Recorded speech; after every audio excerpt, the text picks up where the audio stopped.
Tout est allé très vite ce matin, à peine 30 minutes d'audience, durant laquelle l'avocat de Jean Germain a demandé la nullité de la mise en examen de son client, Maître Tricot, plaidant pour que l'ex-maire de Tours soit placé sous le statut de témoin assisté. Selon lui, les charges sont insuffisantes pour que Jean Germain soit reconnu responsable des faits qui lui sont reprochés. Il ne lui est reproché aucun acte positif et on est toujours sur une sorte de complicité passive qui n'a aucun sens pour un élu qui signait des dizaines de marchés de cette nature, qui gérait des centaines de millions d'euros et qui passait 3 jours par semaine au Sénat. Complicité passive, pour moi, juridiquement, c'est une notion que je ne connais pas.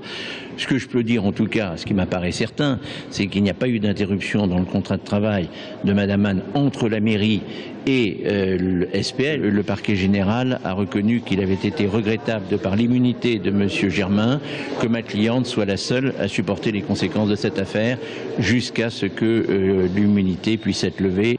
Le reclassement de Lisanne au sein de Tours Plus, thème central ce matin. Avec cette question, y a-t-il eu emploi fictif et donc détournement de fonds publics? Jean Germain n'avait pas le pouvoir de recaser Lisanne.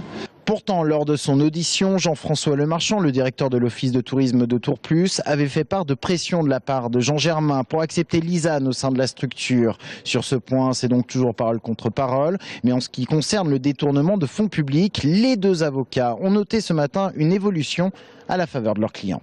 Et c'est la raison pour laquelle il n'y a pas, à mon avis, détournement de fonds publics et que je rejoins M. Germain sur ce point, c'est que le travail est fait pour le compte de SPL, mais SPL, c'est la communauté d'agglomération, puisque M. Germain est le président, et la ville de Tours, dont M. Germain est le maire, et que par voie de conséquence, la politique internationale avec la Chine, mise en œuvre par Mme Anne, avait des retombées sur les 3 entités. C'est la raison pour laquelle le délit ne me paraît pas pouvoir être tenu. C'est d'ailleurs ce que dit Monsieur Lemarchand lui-même, que Madame Anne et son poste qui soit transféré à terme à la communauté d'agglomération représentée par la SPL.